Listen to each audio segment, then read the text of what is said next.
Nos vamos inmediatamente para Fenalco porque viene el debate del impuesto a las bebidas azucaradas. No sabemos si se va a producir o no se va a producir. Hay un debate en la ANDI porque si hay impuesto a la bebida azucarada, pues debería haber impuesto también al alimento sólido que contiene azúcar, si es por razones de salud. Pues Fenalco publica un aviso hoy donde advierte de lo que significaría ese impuesto.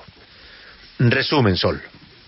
Julio, pues dice lo siguiente: el impuesto a las bebidas azucaradas es el fin de las tiendas de barrio que generan los ingresos de miles de familias que las atienden. Un impuesto a las gaseosas es un impuesto a la sed y al bolsillo de los colombianos. Doctor Guillermo Botero, presidente de Fenalco, gracias por atendernos, muy buenos días. Muy buenos días, Julio, un cordial y afectuoso saludo.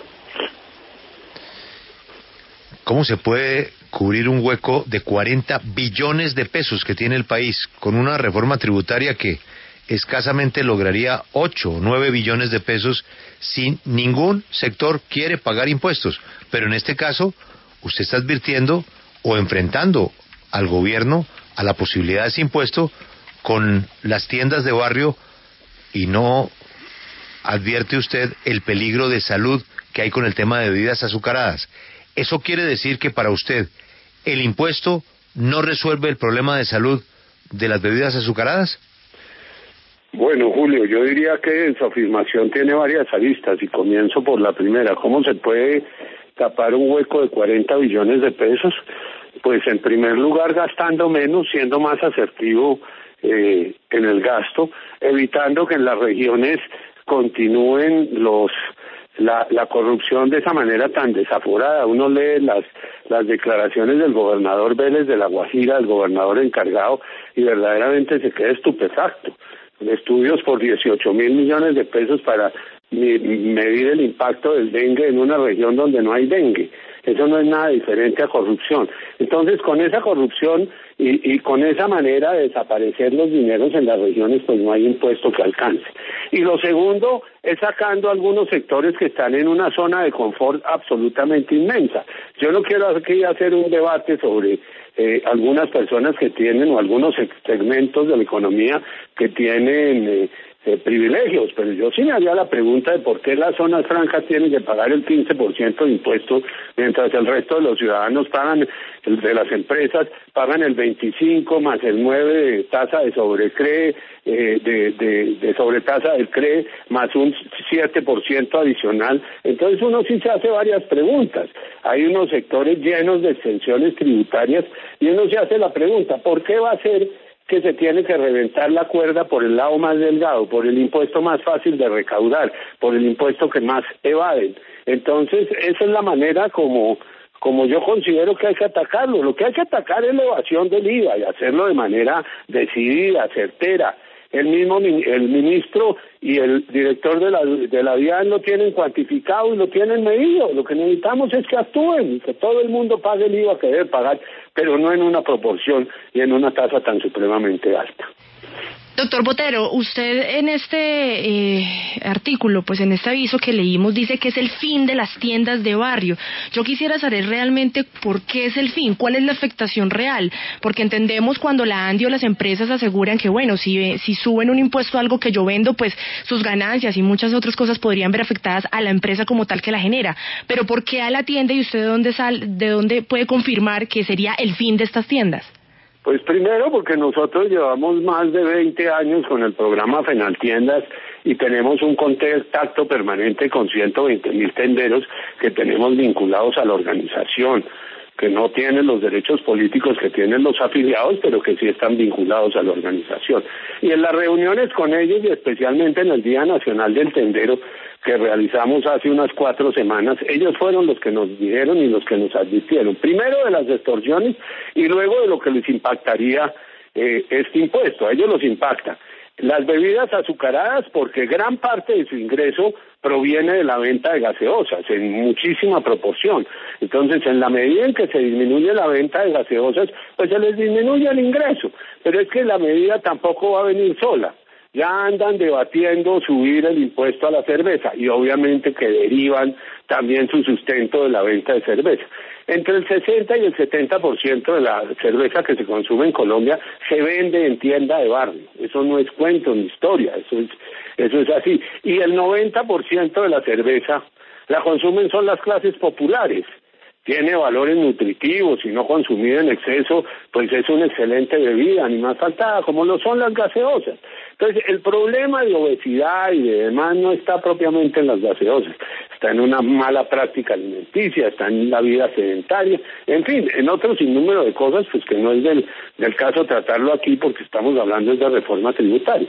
Pero obviamente que estamos en desacuerdo para que no se afecten los tenderos. Y tenemos un espejo clarísimo, que es el espejo de México y lo que pasó en México. Lo que yo cito ahí es con fuentes reales y ciertas. Esto no son ni inventos ni nada. Yo estoy diciendo lo que ocurrió en México. Representó la quiebra de más de 30,000 tenderos. El recaudo fue mínimo. Y del otro lado, el consumo calórico solo bajó en 6 calorías al día. Pero doctor Botero, discúlpeme la interrupción porque usted pone el ejemplo de México en torno al tema de las gaseosas y yo quisiera salirme un poco en esta pregunta en particular de la reforma tributaria, sino que también el impuesto a las gaseosas que viene proponiendo el gobierno, específicamente el ministro de Salud, tiene que ver con un problema de obesidad y para reducir la obesidad en los niños sobre todo. Y Naciones Unidas le dio la razón al ministro la semana pasada, el 11 de octubre. Entonces, para usted, el ejemplo que ustedes ponen de lo sucedido en México es mayor evidencia que la que ha encontrado en las investigaciones Naciones Unidas, que recomendó que en el mundo se le deberían poner impuestos a las bebidas azucaradas para disminuir la obesidad. Sí, pero es que perdóname, pero algo va de Cundinamarca a Dinamarca, es que no podemos comparar. No, pero es que no es de Cundinamarca a Dinamarca. La recomendación de Naciones Unidas fue para el mundo entero. No para Dinamarca. Es una recomendación para el mundo entero, pero aquí la bebida es netamente refrescante. Es que todos estamos convencidos que vivimos en Bogotá, ¿no? Yo los invito a que se instalen en el Magdalena Medio, a que se instalen en Barrancabermeja o en Magangué, a que se instalen en una ciudad como Neiva o Girardot, para que vean unas temperaturas y es absolutamente necesario el consumo de bebidas refrescantes. Eso no es tan sencillo como ellos lo plantean. Nosotros tenemos un clima cálido bastante inclemente y obviamente que allí es donde mayor volumen se consume, pero es que eso no combate la obesidad. Aquí lo que habría que entrar a atacar entonces sería pues la bandeja paisa y el tamal tolinense y huilense y la arepe huevo de la costa, que tienen un contenido calórico muchísimo mayor. Y no quiero denigrar de la huepanela, que es el fundamento de la alimentación de los campesinos en Colombia, y no solo como productores, por Dios, que son importantísimos, son unas pequeñas parcelas dedicadas al cultivo de caña que se transforma en panela y hay que protegerlos de todas las maneras, es un sector importantísimo, pero una huepanela tiene 3 veces el contenido calórico de una gaseosa. Entonces miremos bien cómo hacemos la cosa, cómo combatimos la vida sedentaria. Pero doctor Botero, no, claro, hay que hacer muchas más cosas, pero es que lo que dice la Organización Mundial de la Salud, no es que el problema sea para Dinamarca, como bien dice Camila, o Cundinamarca, es que ese problema relacionado al consumo de azúcares afecta tanto al que la consume en Dinamarca como al que la afecte, como la que la consume en Cundinamarca. Y lo que se ha dicho en ese estudio es que además las grandes empresas de gaseosas como Coca-Cola o Pepsi-Cola han estado pagando durante años estudios para disimular el efecto dañino que tiene el consumo de bebidas azucaradas en el mundo. O sea, no es que esto se lo saquen ahora de un momento a otro en medio de la discusión de la reforma o no. Es un estudio muy serio y con implicaciones de corrupción, ya que estamos hablando de corrupción, porque eso de pagar estudios es también corrupción. Bueno, a ver, vamos aclarando puntos. Lo primero, yo no estoy defendiendo la industria de las gaseosas, yo estoy defendiendo los tenderos de barrio. La industria de gaseosas tiene su propio gremio y serán ellos su vocero, la persona que tendrá que hablar sobre eso. Yo estoy defendiendo es el tendero de barrio que deriva su sustento de la venta de unas gaseosas. Tampoco es que sea un tendero que venda millonadas, ni mucho menos. Eso es lo que yo estoy defendiendo y estoy tratando de defender 600.000 comercios que pueden representar 1,5 millones, 2 millones de personas que derivan su sustento de eso y que se ven duramente afectados porque eso puede representarles entre el 20, el 25 o el 30% de su negocio dependiendo del tamaño del negocio. Eso en primer lugar. Y en segundo lugar, lo que yo estoy diciendo es que aquí hay otros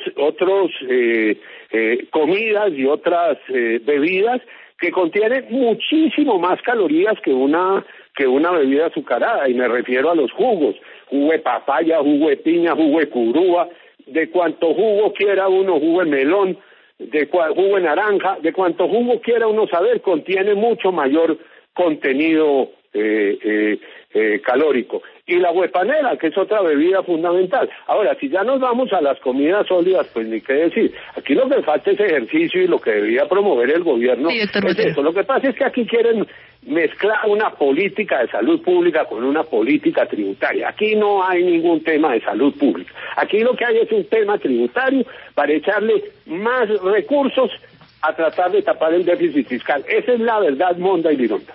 Bueno, pero no se podría, doctor Botero, abrir entonces un espectro en el tema, bueno, listo, no es un 20% como le están recomendando, pero las tiendas podrían sopesar algún impuesto, y quisiera saber, ¿ustedes han hecho estudios con respecto a eso? ¿Cuál impuesto se debería imponer entonces a estas bebidas para que los tenderos no se afecten? Pues es que, perdóname Camila, pero es que las bebidas azucaradas tienen un IVA del 16%, que es la escala general del IVA. Doctor Botero, pero es que ese es el IVA en Colombia, no es un IVA que recae específicamente en estas bebidas. Aquí hay muchos productos exentos, excluidos dentro de la canasta familiar. Entonces no le peguemos a la canasta familiar, no le demos duro. Es que también hay un tema de que los consumos están altamente concentrados en las personas de bajos ingresos y no se les puede seguir golpeando. Es que aquí tenemos, es decir, el propósito tributario también tiene que ser un propósito redistributivo, un propósito equitativo, un propósito de progresividad, por Dios, así lo define la Constitución. Entonces, obviamente, estamos afectando a la gaseosa, que es lo que se come, lo que se toma junto con un salchichón con pan, un obrero de la construcción, y eso lo vemos permanentemente. Ese es sus medias nueves, como las llamamos aquí coloquialmente. Doctor Botero. Eso es lo que estamos grabando, y no es indiferente subirle 200 o 300 pesos por botella. Para los estratos altos que no consumen gaseosas, o si las consumen es gaseosa cero, pues ellos sí no tienen ningún problema. Doctor Botero, la senadora Claudia López acaba de poner un tuit que dice lo siguiente a propósito de este aviso: denuncio ante la Superintendencia de Industria y Comercio esta publicidad engañosa, engaña al público e interés público para defender intereses particulares. No más mentiras, cierra. Y quiero ir con una parte del texto. Es que ustedes dicen en este anuncio que es un impuesto a las gaseosas, es un impuesto a la sed. ¿De verdad, Botero, la única manera de combatir la sed es tomando gaseosa? No, no es la única, pero es una, y es una de las más importantes. También la cerveza, también el agua, también las aguas saborizadas que quedarían grabadas. Porque es que al irse al concepto de bebidas azucaradas quieren cubrir todo el espectro, no quieren dejar ni por fuera los jugos ni absolutamente nada. Todo aquello que contenga azúcar, y si en bebidas sería grabado. Eso es lo que pretende la norma. Y bueno, la senadora López que haga las denuncias, y ahí está la superintendencia para que investigue, y yo salgo a responder por el aviso y afronto las consecuencias de una investigación de la superintendencia. Que me digan en dónde está el engañoso, que me digan claramente qué es de engaño este. Yo lo estoy citando con fuentes clarísimas, AMPEC y UAN. Estoy dando mi fuente de dónde saco yo mi texto. Eso es lo que estoy haciendo.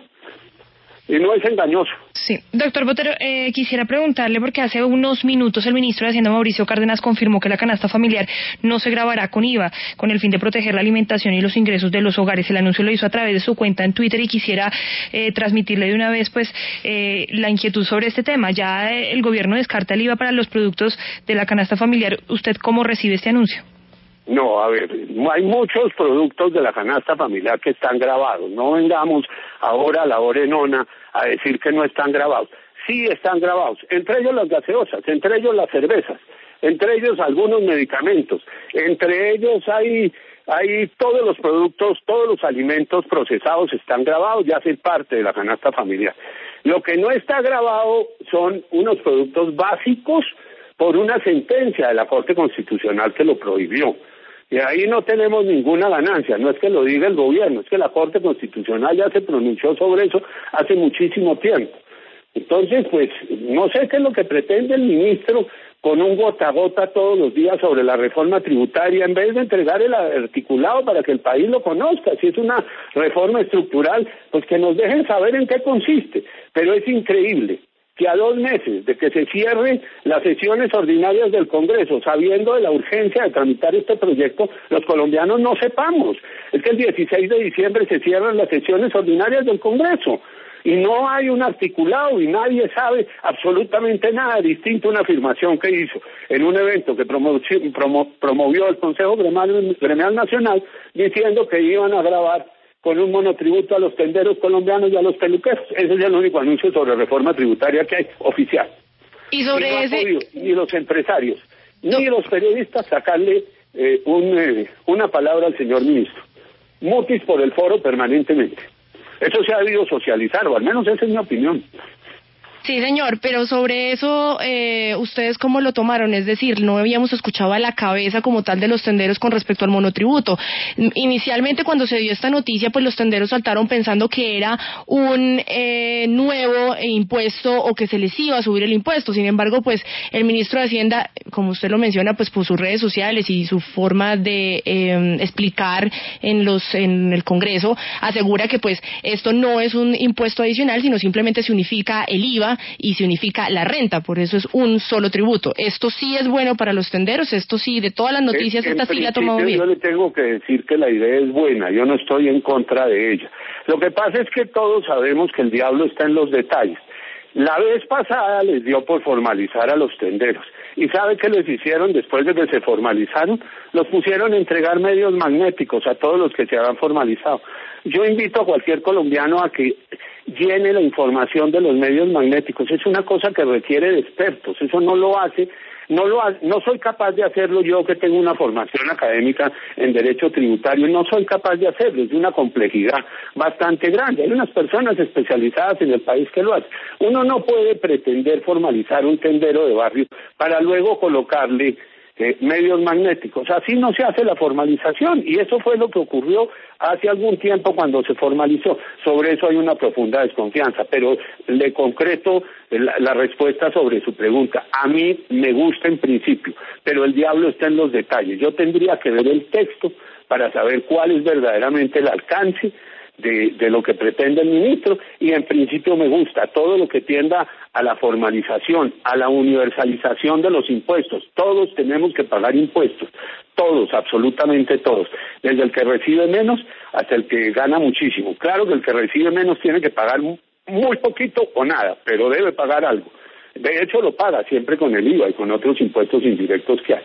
Entonces, eso es lo que tenemos que ver también, qué es lo que pretende la reforma en el fondo, pero vuelvo y lo reitero, estamos reducidos a 8 semanas, a 24 días hábiles para discutir una reforma supuestamente estructural, que ya creo que comienza a tener muy poco de estructural, comenzando porque no desaparece el impuesto más exótico que hay en el mundo, que se llama el gravamen a los movimientos financieros.